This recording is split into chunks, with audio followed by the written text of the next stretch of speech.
저희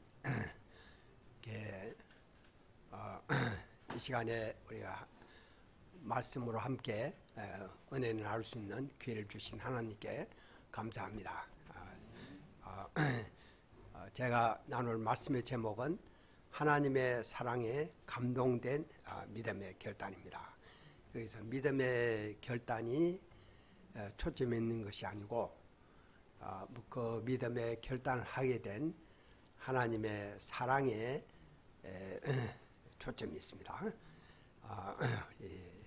잠깐 기도하겠습니다. 은혜로우신 아버지 하나님, 하나님께서 우리를 사랑하시되 독생자도 아끼지 않고 사랑하시는 것을 감사를 드립니다. 우리가 이 하나님의 사랑을 잘 알지 못하고 이 메마른 또 사랑이 왜곡된 이런 각박한 세상에 살면서 얼마나 참 우리의 심령이 어둡고 부정적이고 또 답답하고 참 힘들 때가 많이 있습니까? 주님께서 이 시간에 하나님의 사랑이 어떤 것인가를 알게 하시고 이 하나님의 사랑으로 말미암아 우리 마음 가운데 깊은 평화와 또 참된 안식과 영혼의 기쁨을 맛볼 수 있도록 주여 은혜를 베풀어 주시옵소서.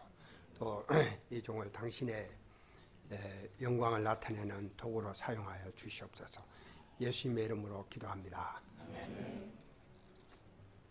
1년 전에 저는 룻기를 공부할 기회가 있었습니다. 그전에는 룻기가 보아스와 룻의 위대한 사랑 이야기 정도로 생각하고 별로 관심을 두지 않았습니다. 그러나 룻기를 계속 공부하면서 저는 매우 놀랐습니다. 룻기는 단지 두 남녀의 사랑 이야기가 아니라 훨씬 그 이상이라는 것, 곧 인류를 향한 하나님의 사랑 이야기임을 깨닫게 되었습니다. 룻기에는 수많은 하늘의 보화가 숨겨져 있습니다. 이 책은 어두운 밤 하늘에 밝게 빛나는 별과 같고 인간의 부패한 진흙탕 속에서 빛나는 보석과 같습니다. 이 이야기는 이스라엘 역사상 가장 어두운 시기 중 하나였던 사사시대에 있었던 이야기입니다. 사람들은 하나님이 자기들을 버리셨다고 생각하고 희망을 가질 수 없을 것입니다. 그러나 실상은 하나님께서 세상에서 정말 별 볼 일 없는 한 과부와 멸시받는 한 이방 여인을 주목하시고 그들을 통해 역사하고 계셨습니다.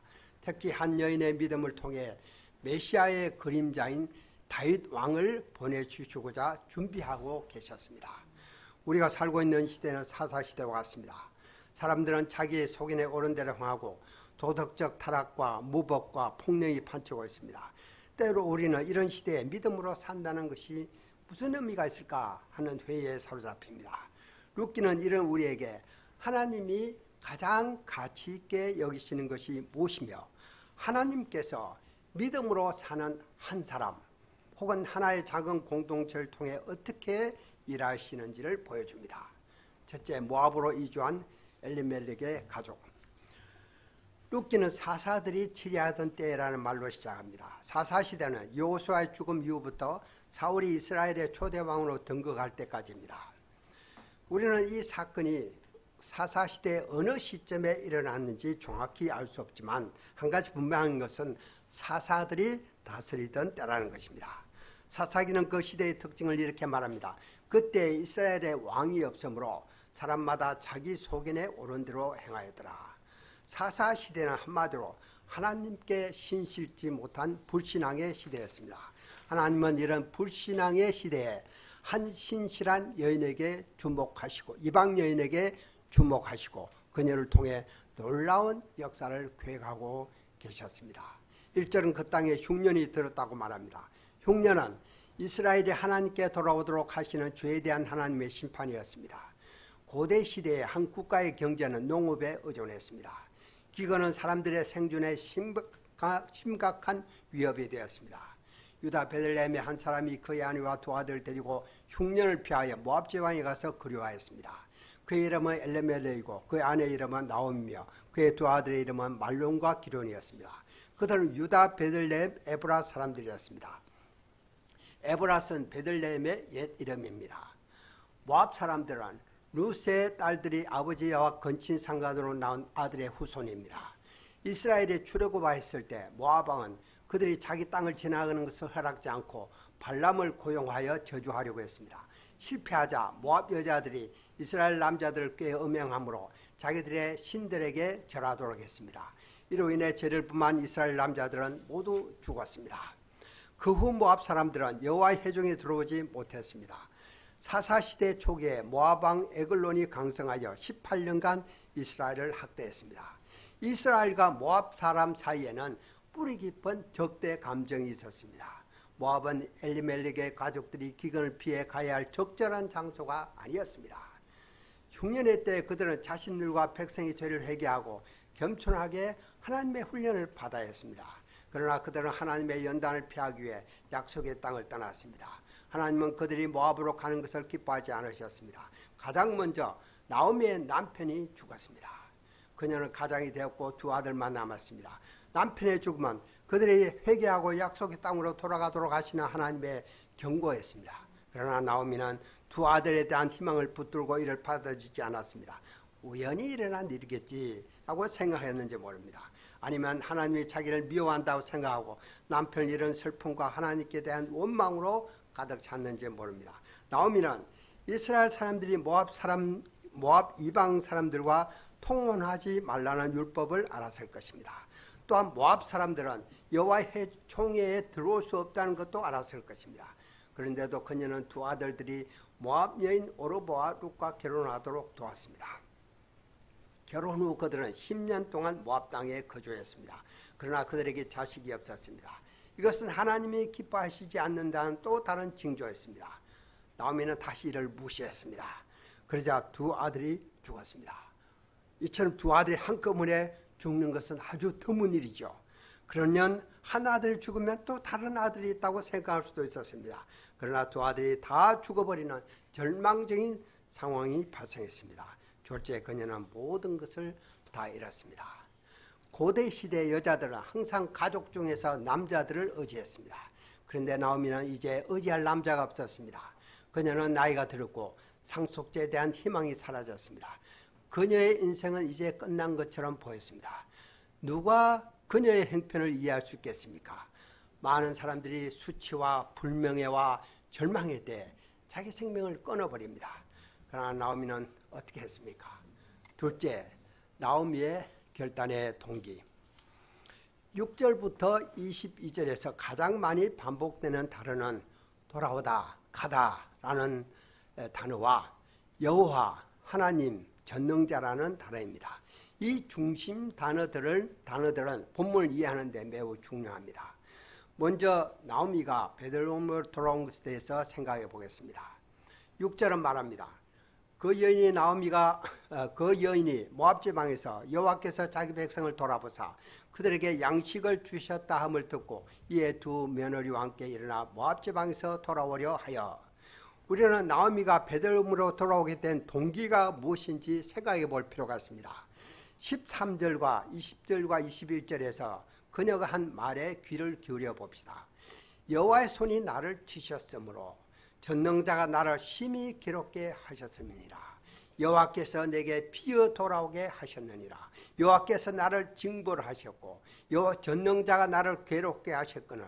와, 그냥 어떤 듣기에는 이 말이 불평하는 소리처럼 들립니다. 되게 마음에 쓴뿌리가 있는 사람은 누구를 만나든지 시도 때도 없이 막 불평을 쏟아내죠. 나오미는 마음에 쓴뿌리가 가득하여서 두 며느리들과 마을 사람들에게 막 불평을 쏟아내는 것처럼 보입니다. 그러나 이 말들을 곰곰이 다시 생각해 보면 이는 나오미가 고난을 통한 하나님의 연단을 깊이 영접했음을 표현한 것입니다. 나오미가 하나님께 쓴뿌리를 가졌다면 이렇게 완전히 실패해서 수치와 불명예와 절망의 때에 고향으로 돌아올 수 없었을 것입니다. 또한 만일 나오미에게 하나님께 대한 쓴뿌리가 있었다면 룻이 어떻게 자신의 전 인생을 걸고 그런 나오미를 따르겠다고 할 수 있을까요? 우리는 나오미가 베들레헴으로 돌아온 것에는 다른 동기가 있었음을 알 수 있습니다. 6절에서 나오미는 여호와께서 자기 백성을 돌아보사 그들에게 양식을 주셨다함을 듣고 돌아오고자 했다고 말합니다. 이것은 좋은 소식이었습니다. 흉년은 그들의 죄에 대한 하나님의 심판이었지만 풍년이 왔다는 것은 하나님께서 긍휼히 여기심으로 은혜와 축복의 때가 왔음을 말해줍니다. 이를 통해 나오미는 하나님은 심판의 하나님이실 뿐만 아니라 사랑과 은혜의 하나님이심을 깨달았습니다. 우리는 이를 1장 8절과 2장 20절에서 그 근거를 찾을 수 있습니다. 1장 8절에서 나오미는 여호와께서 너희를 선대하시기를 원한다고 두 며느리를 축복합니다. 여기서 선대라는 단어가 중요합니다. 이 단어는 히브리어로 헤세드라는 단어를 번역한 것입니다. 이 단어는 언약과 관계된 단어로서 하나님의 성품인 충성, 헌신, 신실함, 자비, 선함, 친절, 변함없는 사랑을 총칭한 것입니다. 이게 참 번역하기 참 어려운 단어입니다. 이 단어는 1장 8절과 2장 20절, 3장 10절에 세 군데에 나오는데 대부분 친절이라고 번역했습니다. 근데 어떤 번역은 충성이라고 하고 헌신, 또 한결같이라고 했습니다. 새 번역은 1장 8절을 한결같이 사랑하여 주었으니 라고 했습니다. 또 현대인의 성경은 2장 20절을 하나님은 산자나 죽은 자에게 언제나 자비를 베푸시는구나 라고 했습니다. 한마디로 이 단어에는 사랑의 충성과 희생과 헌신을 결합시킨 그런 개념이 담겨 있습니다. 이것은 일반적으로 생각하는 단순한 의미의 친절이 아니라 상황에 관계없이 한결같이 베푸는 헌신적이고 희생적인 사랑을 말합니다. 이것은 일방적인 사랑, 출구가 없는 사랑, 플랜 B가 없는 사랑입니다. 다시 말하면 상대방이 어떤 반응을 하든 상관없이 한결같이 사랑하는 것입니다. 예를 들어서 우리가 어떤 사람을 온 마음을 다하여 사랑하고 섬겼는데 어떤 일로 인해서 오해를 하고 섭섭한 마음을 품거나 반발심을 갖고 있다면 계속해서 사랑하기란 쉽지 않죠. 그럼에도 불구하고 헤세드의 사랑은 한결같이 사랑하고 헌신적으로 섬기는 것입니다. 상대방의 반응에 관계없이 그냥 섬기는 것입니다. 누가 이런 사랑을 할 수 있을까요? 이것은 인간의 사랑으로는 불가능하고 오로지 하나님의 사랑을 덧입을 때만이 가능합니다. 하나님의 사랑은 항상 우리에게 사탕을 주는 달콤한 사랑이 아닙니다. 부모가 자녀를 진정으로 사랑하기 때문에 때로 책망합니다. 이와 같이 하나님은 우리를 진정으로 사랑하시기 때문에 우리가 그릇된 길로 갈 때 때로는 사고를 통해서, 질병을 통해서, 자녀나 또 양들을 통해서, 삶의 고난을 통해서 연단하십니다. 우리는 때로 이 고차원적인 하나님의 사랑을 오해하고 하나님께서 정말 나를 왜 이렇게 못살게 구시는가 생각하고 하나님을 원망하고 하나님께 대한 섭섭한 마음을 품기 쉽습니다. 그럼에도 불구하고 하나님은 여전히 우리를 사랑하십니다. 이것이 헤세드의 사랑입니다. 이 하나님의 사랑은 반발하고 거스리는 죄인들을 오래 참는 사랑입니다. 탕자비어에 나타난 아버지와 같이 회개하고 돌아오기를 애타게 기다리는 사랑입니다. 그리고 회개하고 돌아왔을 때는 과거의 우리의 허물과 죄를 다 용서해 주시고 무조건적으로 아주 뜨겁게 영접해 주시는 사랑입니다. 하나님은 이 사랑 때문에 마침내 사랑하는 독생자도 아끼지 아니하시고 우리 죄를 위한 희생제물로 내어주셨습니다. 로마서 5장 8절은 말합니다. 우리가 아직 죄인되어 있을 때 그리스도께서 우리를 위하여 죽으심으로 하나님께서 우리에 대한 자기의 사랑을 확정하셨느니라. 자, 헤세드의 사랑이 왜 그렇게 중요할까요? 오늘날 젊은이들은 사랑은 느끼는 것, love is feeling, 또 love is changing, 사랑은 변하는 거야 라고 말합니다. 그러나 사랑은 느낌 그 이상의 것입니다. 사랑은 헌신이요 충성입니다. commitment, loyalty입니다. 헌신과 충성이 없는 사랑으로 인해서 얼마나 많은 사람들이 상처를 받고 괴로워합니까? 인간의 감정은 왔다 갔다 합니다. 열정도 밀물처럼 왔다가 또 썰물처럼 물러갑니다. 그러나 헤세드의 사랑은 결코 변함이 없습니다. 나오미가 자기 백성에게 양식을 주셨다 함을 들었을 때 그녀는 하나님께서 자기 백성과 자기를 버리지 않으셨음을 깨달았습니다.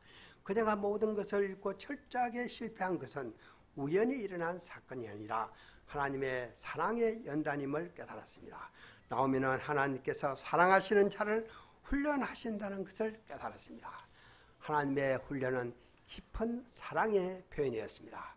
나오미는 이 하나님이 자기를 헤세드의 사랑으로 사랑하고 있음을 깨닫고 이 사랑에 깊이 감동을 받았습니다. 그래서 오르바와 룻을 이 사랑으로 축복할 수 있었습니다. 2장 20절에서 나오미는 보아스가 룻에게 어떻게 호의를 베푸는가에 대해 들었을 때 곧바로 하나님은 살아있는 자와 죽은 자에게 은혜 베푸시길 거치지 아니하신다고 고백했습니다. 그래서 은혜는 바로 또 헤세드입니다. 또 다른 단어로 번역이 되었습니다. 나오미는 하나님의 사랑은 다음이었고 변하지 않음을 깨달았습니다. 그녀는 예수님의 비유에 나오는 탕자처럼 이 하나님의 사랑 안에서 희망을 발견했습니다. 그래서 나오미는 하나님께 항복하고 믿음으로 베들레헴에 돌아오고자 결심한 것입니다. 이것은 그녀의 진정한 회개였습니다. 셋째, 나오미의 설득. 이제 나오미가 두 며느리들을 자신들의 고향으로 돌아가도록 어떻게 설득했는가를 살펴보고자 합니다. 나오미가 베들레헴으로 돌아가고자 결심했을 때 며느리들도 그녀와 함께 갔습니다. 고대 전통에 의하면 며느리들은 일생 동안 시어머니 밑에서 종과 같이 살아야 했습니다. 지금 참 좋은 시대죠. 네. 처음에 나오미는 며느리들이 베들레헴에 가는 것이 얼마나 어려운 일인지 깊이 생각하지 않았습니다. 그러나 길을 가다가 나오미는 이를 생각하기 시작했습니다.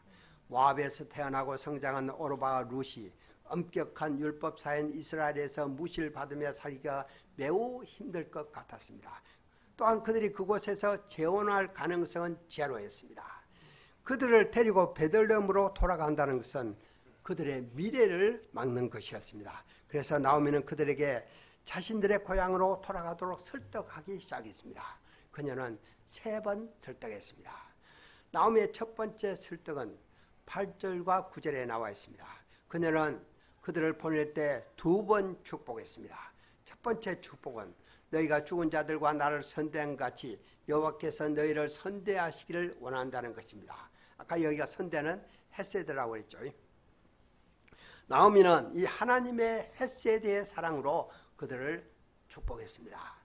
오르바 룻이 죽은 남편과 나오미를 한결같이 사랑으로 섬긴 것 같이 여호와께서 그들과 함께 계셔서 한결같이 사랑해 주시고 축복해 주시기를 바란다는 것입니다. 다시 말해서 그들이 모압에 있을지라도 하나님께서 그들을 보호해 주시고 축복해 주심으로 그들이 믿음으로 살도록 도와주시기를 바란다는 것입니다. 나오미의 믿음은 참으로 놀랍습니다. 그녀는 오르바와 룻이 우상 숭배가 성행하는 모압에서 살지라도 여호와께서 그들의 하나님이 되셔서 그들을 축복하실 수 있음을 믿었습니다. 고대 사람들은 신의 통치는 자기 지역에 국한된다고 생각했습니다. 예를 들어서 모압의 신 거모세가 모압에서는 강하지만 모압을 벗어나서는 약해진다고 생각했습니다. 여호와 하나님도 마찬가지로 생각했습니다. 옛날 우리나라도 장독신, 부엌신, 여러 신들이 많았죠. 그런데 그 부엌신은 부엌에서는 힘을 발휘하지만 부엌 낮게 나오면 힘을 못 썼어요. 그런 식이죠. 그러나 나오미는 여호와께서 지역에 국한된 신이 아니라 온 백성을 통치하시는 하나님이심을 믿었습니다. 하나님은 어느 곳에 살든지 믿음으로 사는 자를 축복하는 분이심을 믿었습니다.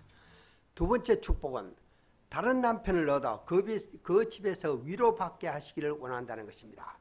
여기서 위로받는다는 말은 정착이 주는 안정과 샬롬, 그 평안을 의미합니다. 나오미는 오르바 룻이 좋은 남편을 만나서 아이를 낳고 사랑하고 사랑을 받으면서 열매 맺고 행복한 인생을 살기를 원했습니다.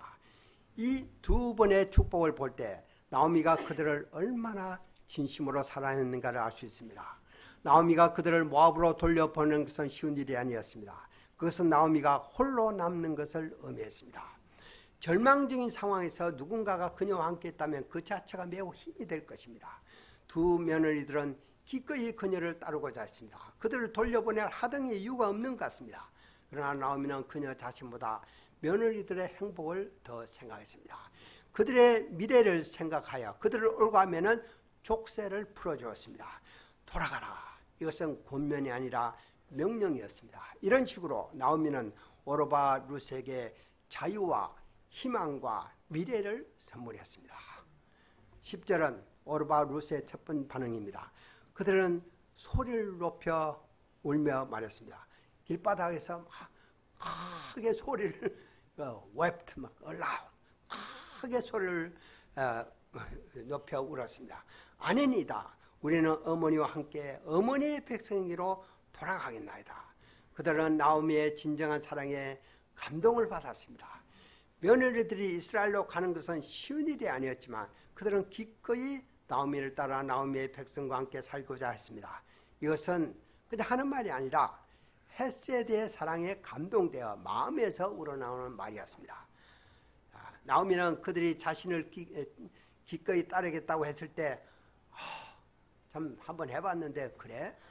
이제 그러면 같이 가자.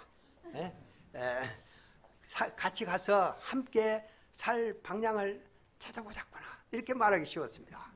그러나 나오미는 그들이 모압으로 돌아가야 한다고 설득하기로 굳게 결심했습니다. 그녀의 두 번째 시도는 훨씬 더 설득력이 있습니다. 그녀는 분명한 이유를 제시합니다.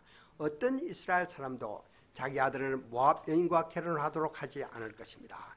신명기 25장 5, 6절에 하면 나오미가 결혼을 해서 아들을 낳으면 그 아들을 남편으로 줄 수 있었습니다. 그러나 나오미는 늙어서 남편을 둘 수 없었습니다. 가령 나오미가 오늘 밤에 남편을 두어서 아들 쌍둥이를 툭탁 낳는다고 하자.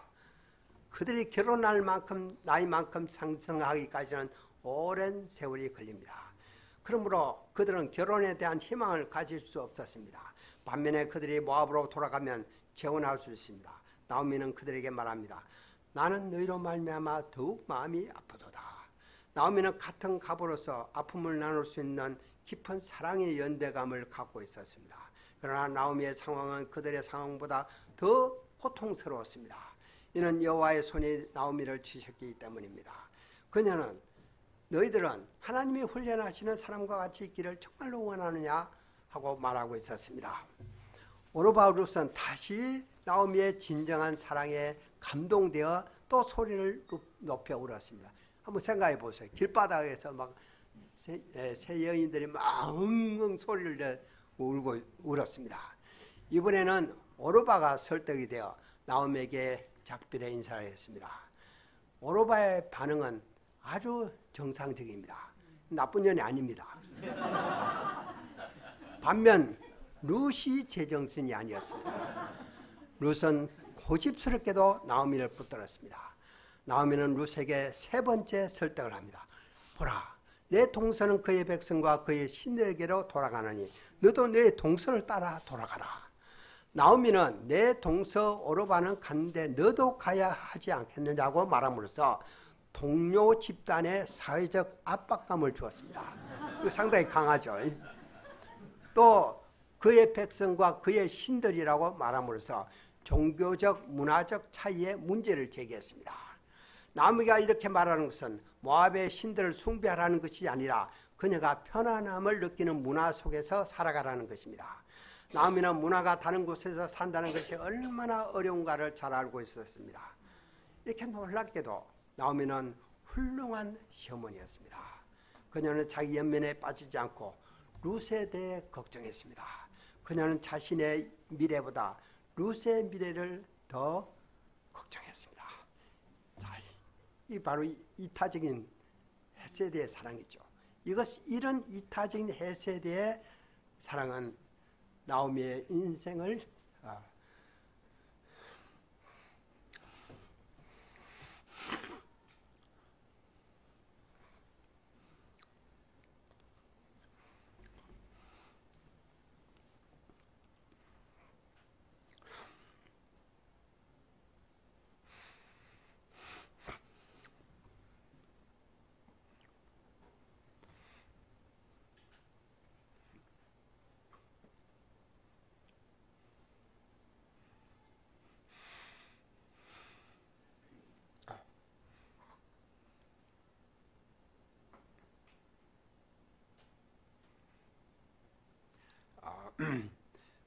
이런 이타적인 헤세드의 사랑은 나오미 인생을 특징지으며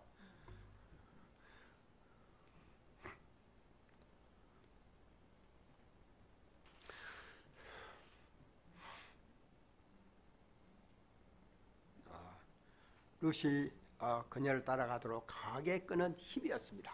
이것은 사랑의 힘이었습니다. 넷째, 룻의 결단의 동기. 룻은 대답했습니다. 우리 16절, 17절 같이 한번 읽어보겠습니다. 자, 시작. 룻이 이르되 내게 어머니를 떠나며 어머니를 따르지 말고 돌아가라. 떠나지 마옵소서. 어머니께서 하시는 곳에 나도 가고 어머니께서 머무시는 곳에서 나도 머무겠나이다. 어머니의 백성이 백성이고 어머니의 하나님이 하나님이시고 어머니께서 주시는 곳에서 나도 주고 주시옵소서. 만일 내가 주는 일에 어머니를 떠나면 여호와께서 내게 벌을 내리시고 더 내리기를 원하나이다. 이 룻의 대답은 히브리 시의 형태를 취합니다. 이것은 평행대구라고 하는 이중 형태를 사용한 것으로서 시편과 잠언에서 영향을 받은 것 같습니다. 그러나 시의 형태보다도 더 놀라운 것은 그 내용입니다. 서두에서 룻은 어머니를 떠나 모압으로 돌아가지 말라고 강간하지 마시도록 단호하게 말합니다. 룻이 모압으로 돌아가면 재혼을 하고 새 인생을 살 수 있지만 룻은 자기를 생각하지 않았습니다. 자기가 떠나면 아무 의지할 데 없이 홀로 있게 될 시어머니를 생각했습니다.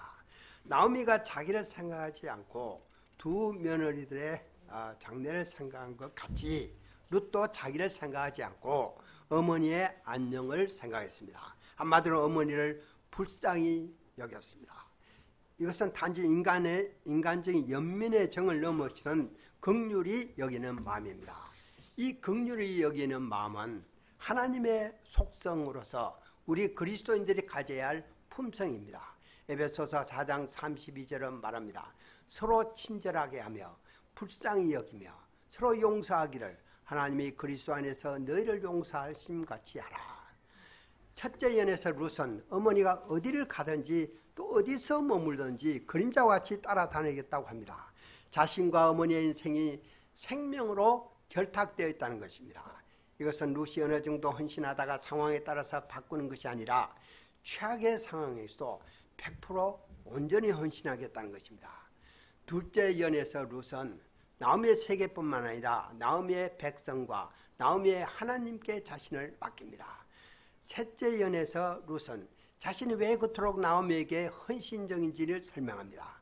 룻이 첫 두 연만 말하고 멈추었다면 아마도 그녀는 나오미가 죽은 후에 자기 백성에게 돌아갈 수도 있을 것입니다. 그러나 셋째 연에서 룻은 나오미가 죽은 후라 할지라도 하나님께 헌신하겠다고 말합니다. 우리말은 좀 분명히 잘 안 나타나요. 결말에서 룻은 만일 내가 죽는 일 외에 어머니를 떠나면 여호와께서 내게 벌을 내리시고 더 내리시기를 원하나이다 라고 말했습니다. 이것은 여호와 앞에서 개인적으로 하는 맹세의 일종입니다. 이것은 룻이 여호와를 인격적으로 만나 나의 하나님으로 영접했음을 말해줍니다. 왜냐하면 이러한 맹세는 하나님을 인격적으로 만나지 않고서는 할 수 없기 때문입니다. 룻은 하나님을 여호와라고 불렀습니다. 여호와, 제호바는 스스로 있는 자, 자존자 또는 알파 오메가, 처음과 나중, 한마디로 유일하신 참 하나님이시라는 뜻입니다. 하나님은 인간이 만든 다른 신들과 구별됩니다. 모압에 주시는 그 모습인데 자녀들을 희생제물로 요구했습니다. 예를 들면 모압 왕이 전투에서 패배하게 됐을 때 그는 장차 왕이 될 마다들을 번제로 드렸습니다. 우상 숭배는 음란과 강포한 문화를 낳았고 사람들은 공포 분위기 속에서 살아야 했습니다. 늘 두려움과 불안에 시달리고 마음의 평화와 안식을 가질 수 없었습니다. 룻은 우상 숭배로 인해서 끔찍한 환경에서 살았습니다. 동시에 그녀는 나오미를 만날 때까지 이스라엘의 하나님이 어떤 분이신지 알지 못했습니다. 아마도 룻은 이스라엘 하나님도 모압의 신 그모스와 별다르지 않다고 생각했을 것입니다. 그러나 룻이 시어머니와 함께 살면서 이스라엘의 하나님이 어떤 분이신지 처음 했습니다. 이스라엘의 하나님은 살아계시고 거룩하신 분이십니다. 무엇보다도 사랑과 은혜의 하나님이십니다. 룻은 이 하나님만이 참 하나님이심을 깨달았습니다. 이 하나님을 만났을 때 룻의 마음에는 어느 누구도 앗아갈 수 없는 깊은 평화가 찾아왔고 참된 영혼의 안식을 누릴 수 있었습니다. 룻은 나오미가 그토록 훌륭한 시어머니가 된 것도 이 하나님께 대한 믿음 때문임을 깨달았습니다. 그녀는 이 하나님과 계속적으로 관계성을 맺기 위해서 나오미를 따르기를 원했습니다. 그녀는 이 하나님을 알고 실제 삶에서 하나님의 사랑과 은혜를 깊이 체험하기를 원했습니다. 여기서 우리는 룻이 나오미를 따르고자 결심한 근본 이유는 참 하나님을 발견했다는 것과 하나님은 자신의 전 인생을 드려도 조금도 아깝지 않는 가장 가치 있는 분이심을 깨달았기 때문임을 알 수 있습니다. 나오미는 집요했지만 룻은 더 집요했습니다. 룻은 나오미를 따르기로 결심하고 뒤돌아보지 않았습니다. 이는 인생을 바꾼 결심이었습니다. 어떤 결단을 할 때 거기에는 가치 판단이 요구됩니다. 사람들은 대개 자기에게 가장 이익이 되는 것을 기초로 결정합니다. 이익이 없으면 대가를 지불하려고 하지 않습니다. 룻의 경우에 그녀는 자기의 전 인생을 전혀 이익이 없는 것에 투자한 것처럼 보입니다. 인간적으로 볼 때 이는 어리석고 미친 짓처럼 보입니다. 그러나 룻은 엄청난 하늘의 보화를 발견했기 때문에 기쁨으로 기꺼이 자신을 투자할 수 있었습니다. 우리는 3장 10절에서 보아스가 룻에게 한 말을 통해 그 동기를 알 수 있습니다. 내가 베푼 인애가 처음보다 나중이 더하도다. 이 인애도 헤세드입니다. 보아스는 룻이 나오미를 따라 베들레헴에 온 것을 헤세드의 사랑 때문이라고 했습니다. 이 헤세드의 사랑은 자기를 희생하는 아주 값비싼 사랑입니다. 보아스는 룻이 나오미를 따르게 된 동기가 헤세드의 하나님의 헤세드의 사랑임을 깨달은 것입니다. 나오미는 조용히 룻의 결단에 반응했습니다. 아마도 깊은 나오미도 막 감동을 받은 것 같아요. 말이 필요 없었습니다. 룻도 아무 말 없이 조용히 나오미와 함께 베들레헴까지 왔습니다. 그들이 도착했을 때 온 성읍 사람들이 그들로 인해 떠들었습니다. 성읍 사람들이 특히 여인들이 이가 나오미가 아니냐 하고 반응했습니다. 동시에 그들은 그녀와 함께한 이 모압 여인은 누구지? 하고 의아했습니다. 나오미는 그들에게 나를 나오미나 부르지 말고 마라라 부르라고 했습니다. 나오미는 기쁘다는 뜻이고 마라는 쓰다는 뜻입니다. 그녀는 자신의 삶이 왜 쓰게 됐는지 설명했습니다. 이는 하나님의 사랑에서 나온 연단 때문이었습니다. 그녀는 하나님의 거룩한 사랑이 그녀의 믿음을 순수하게 했음을 깨달았습니다. 22절은 나오미가 회개하고 돌아왔을 때 하나님은 룻을 그 열매로 허락하셨음을 말해줍니다. 결론, 룻의 결단을 축복하신 하나님. 룻기 2장부터 4장은 하나님께서 룻의 결단을 믿음의 결단을 어떻게 축복해 주셨는가를 말해줍니다. 2장에서 룻이 시어머니를 복양하기 위해 어느 밭에라도 가서 이삭을 줄 수 있는 은혜를 덧입고자 했습니다. 자, 룻은 낯선 땅에서 어느 밭으로 가야 할지 몰랐습니다. 무질서와 강포가 난무하는 사사시대에 자칫 큰 봉변을 당할 수 있었습니다. 그런데 신기하게도 룻이 이삭을 죽게 된 밭은 바로 보아스의 밭이었습니다. 그러나 룻은 보아스가 누구인지 몰랐습니다. 보아스가 누구인지 안다 할지라도 사회적으로 가장 밑바닥인 이방의 모압 여인 룻이 베들레헴에서 유력한 자요 밭의 주인이 보아스를 만나 대화한다는 것은 신분의 격차와 율법의 제약으로 인해 상상할 수도 없는 일이었습니다. 그런데 그런 일이 룻이 이삭을 죽기 바로 시작한 그날에 일어났습니다. 보아스가 마침 그날 밤에 그날 밭에 나타났습니다. 또 이삭을 죽고 있는 룻을 주목했습니다. 그리고 그녀에게 찾아가서 대화를 하며 룻을 보호해주고 점심 식사까지 초대하는 호의를 베풀었습니다. 이건 놀라운 일입니다. 이런 일이 보리 추수와 밀 추수가 끝낼 때까지 약 2달 동안 계속되었습니다. 이것은 하나님께서 섬세하게 인도하셨기 때문입니다. 나오미는 룻으로부터 그날 이루어진 일을 듣자마자 하나님의 헤세드의 사랑을 체험하고 하나님은 산자와 죽은 자에게 은혜 베푸시기를 그치지 않는다고 고백했습니다. 이것도 헤세드죠. 이 하나님의 사랑을 기초로 나오미는 3장에서 룻이 보아스에게 청혼하도록 아주 무모한 시도를 할 수 있었습니다. 보아스는 룻의 행동을 또 이상하게 생각하기보다는 오히려 룻의 나중 행동이 처음에 인해 헤세드보다 더하다고 말했습니다.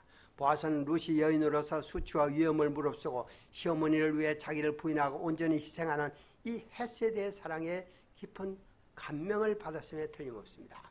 보아스도 자기를 희생함으로써 마침내 보아스와 룻과의 아름다운 결혼이 이루어졌습니다.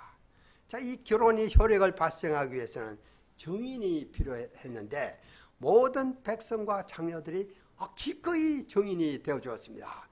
정인을 서는 정도가 아닙니다. 룻을 이스라엘의 조상의 부인들인 라헬과 레와의 수준으로 확 올렸습니다. 이방 여인 룻이 룻을 라헬과 레와 같게 하시고, 와, 이거 엄청난 축복이죠. 또 유다 지파의 조상인 유다로 하여금 대를 이렇게 한 다말과 같이 되도록 축복했습니다. 이 보통 축복이 아닙니다. 그리고 나중에 룻이 아들을 낳았을 때는 여인들이 또 룻을 7 아들보다 낫다고 막 칭송했습니다. 아들이 얼마나 귀해요. 근데 하나들도 아니고 7 아들보다 낫다고 칭송했습니다. 베들레헴에 있는 모든 사람들이 룻을 공동체의 일원으로 기쁨으로 영접하고 마음껏 축복해 주었습니다. 자, 어떻게 이런 일이 가능했을까요? 이것은 그들이 룻의 헤세드의 사랑에 깊은 감동을 받았음에 틀림없습니다. 또한 보아스는 룻에게 내가 3장 11절에 보면 내가 현숙한 여자인 줄을 나의 성읍 백성이 다 안다고 했습니다. 여기서 현숙한 여인은 a woman of noble character, a worthy woman, a woman of excellence, virtuous woman, 이 여러 가지로 번역했습니다. 잠언 31장 10절부터 31절에 보면 현숙한 여인에 대한 이렇게 어떤 사람이 현숙한 여인인가 하는 설명하고 있습니다. 누가 현숙한 여인을 찾아 얻겠느냐? 그의 값은 진주보다 더하니라. 이 현숙한 여인은 부지런하고 남편과 자녀들을 헌신적으로 돌보고 또 공고한 자와 궁핍한 자를 위해 손을 내미는 자입니다. 그래서 남편과 자녀들과 모든 성읍들이 칭찬하는 이상적인 여인으로 묘사되어 있습니다. 그의 자식들은 일어나 감사하며 그의 남편은 칭찬하기를 덕행 있는 여자가 많으나 그대는 모든 여자보다 뛰어나다 하느니라. 그리고 그런 내면성이 여호와를 경외하면서 나옴을 말해줍니다. 고운 것도 거짓되고 아름다운 것도 헛되나 오직 여호와를 경외하는 여자는 칭찬을 받을 것이라. 자, 룻이 여호와 하나님을 만나고 하나님을 경외하는 삶을 살았을 때 모든 성읍 사람들이 칭찬하는 현숙한 여인으로 성장했음을 볼 수 있습니다. 하나님의 축복은 상상을 초월합니다. 룻은 다윗 왕의 정주 할머니요 더 나아가 메시아의 축복에 들어가게 됐습니다. 여기서 우리는 이 헤세드의 사랑의 힘이 얼마나 크며 엄청난 영향력을 미치는가를 볼 수 있습니다. 사람들은 사랑은 느낌이며 사랑에 따라 변한다고 생각합니다. 그러나 헤세드의 사랑은 느낌 그 이상입니다. 사랑은 충성이요 희생이요 헌신입니다. 사랑은 영원합니다. 사랑과 믿음은 함께 갑니다. 믿음이 없는 사랑은 오래가지 못하고 사랑 없는 믿음은 냉랭하고 건조합니다. 믿음은 사랑으로 표현되며 사랑의 활력을 불어넣습니다. 갈라디아서 5장 6절을 말합니다. 그리스도 예수 안에서는 할례나 무할례나 효력이 없으되 사랑으로서 역사하는 믿음뿐이니라. 저는 이 말씀을 공부하면서 저에게 헤세드의 사랑이 부족한 것을 깨닫고 깊이 회개했습니다. 제 사랑은 다분히 조건적이고 제한적임을 발견했습니다. 다시 말해서 다른 사람을 향한 제 사랑은 그들의 반응에 많이 달려있다는 것입니다. 제가 어떤 사람을 불쌍히 여기고 도와주었을 때 그들이 긍정적으로 반응하면 저는 그들을 계속해서 사랑하고 도와주지만 그들이 감사하지도 않고 오히려 나에게 섭섭한 마음을 갖는 부정적인 반응을 하면 제 사랑은 식게 됩니다. 그리고 그들이 하나님의 훈련을 받도록 기도하게 됩니다. 그러나 하나님의 사랑은 상대방의 반응이나 상황에 관계없이 한결같이 사랑합니다. 우리는 사랑이 풍성한 가정교회를 이루어 자녀들을 하나님의 쓰시는 훌륭한 사랑으로 키우고 싶습니다. 우리 가운데 햇세대의 사랑으로 자녀들을 훌륭하게 키운 분들이 많음을 인해서 감사합니다. 또 우리 모임이 어떤 모임보다도 도움이 필요한 자들을 햇세대의 사랑으로 희생적으로 섬기는 아름다운 사랑의 공동체임을 감사합니다. 그러나 원치 않게 부부간에 갈등하고 때로는 그 갈등이 도를 넘어서 심각한 상태에 이를 때가 있습니다. 자녀들은 우리가 바라는 바와는 정반대로 반발하고 삐뚤어지게 나갑니다. 부모와 관계성이 파괴되어 이로 인해 피차간에 뼈가 썩는 고통을 맛봅니다. 가정 문제뿐만 아니라 교회 내에서도 갈등으로 인해 고통하는 경우가 많습니다. 서로 사랑함으로 아름다운 사랑의 공동체를 이루어 어두운 사회에 빛이 되고 부패한 사회에 소금이 되고 싶은데 그게 그렇게 마음대로 잘 되지 않습니다. 나에게 상처를 준 사람을 마음으로 용서하지 못하고 정죄하고 판단하는 마음으로 괴로워합니다. 자, 우리가 어떻게 이런 갈등 문제를 해결하고 사랑이 풍성한 가정, 사회에 좋은 영향력을 끼치는 아름다운 사랑의 공동체를 만들 수 있을까요? 저는 웃기 말씀을 공부하면서 이 햇세대의 사랑만이 인간 사이의 갈등 문제를 해결할 수 있음을 깨달았습니다. 인간 간의 갈등은 너와 나의 사이에서 해결될 수 있는 문제가 아닙니다. 이것은 나와 하나님과의 관계에서 해결될 수 있습니다. 그것도 내가 하나님을 위해서 무엇을 하는 것이 아닙니다. 하나님이 나를 위해서 하신 그 놀라운 일을 영접하는 것입니다. 다시 말해서 나를 위해 독생자도 아끼지 아니하시고 나의 죄를 위한 희생제물로 내어주시고 나의 허물과 죄를 다 용서해 주시고 하나님의 사랑받는 자녀로 삼아주신 그 놀라운 사랑을 마음으로 영접하는 것입니다. 요한일서 3장 1절 말합니다. 보라, 아버지께서 어떠한 사랑을 우리에게 베푸사 하나님의 자녀라 일컬음을 받게 하셨는가. 이 햇세대의 사랑은 위대한 힘을 가지고 있습니다. 햇세대의 사랑을 덧입을 때 나오미와 룻과 같이 자신보다도 상대방의 행복을 먼저 생각할 수 있습니다. 자기를 부인하고 헌신하고 희생할 수 있습니다. 상대방에 관계없이 한결같이 사랑할 수 있습니다. 이렇게 할 때 우리의 삶이 행복할 뿐만 아니라 그의 삶 자체가 위대한 전도가 됩니다. 이 햇세대의 사랑은 바로 하나님의 사랑입니다. 하나님의 사랑은 그 넓이와 깊이와 폭을 헤아려 알 수 없습니다. 사도 바울은 이 하나님의 사랑을 이렇게 노래했습니다. 누가 우리를 그리스도의 사랑에서 끊으려? 환난이나 공고나 박해나 기근이나 적신이나 위험이나 칼이라. 그러나 이 모든 일에 우리를 사랑하시는 이로 말미암아 우리가 넉넉히 이기느니라. 우리가 실제 삶에서 이 하나님의 햇세대 사랑을 체험해 나감으로써 마음의 참 평화와 안식을 얻고 이 세상을 진정으로 승리할 수 있기를 기도합니다. 내로신 아버지 하나님, 참 정말 보잘것없고 죄로 얼룩진 죄인들을 사랑하시되 독생자도 아끼지 않고 사랑하시고 우리의 허물과 죄를 다 용서해 주시고 또 우리를 하나님의 사랑받는 자녀로 삼아주신 이 놀라운 사랑이 나야 감사합니다. 이 사랑에 감동되어 모든 걸 할 수 있도록 힘주시고 또 이 사랑에 감동되어 우리가 자녀들도 사랑하고 또 서로 사랑하고 또 정말 마음에 참 기쁨과 안식과 평화를 누리며 살 수 있도록 도와주십시오. 예수님의 이름으로 기도합니다.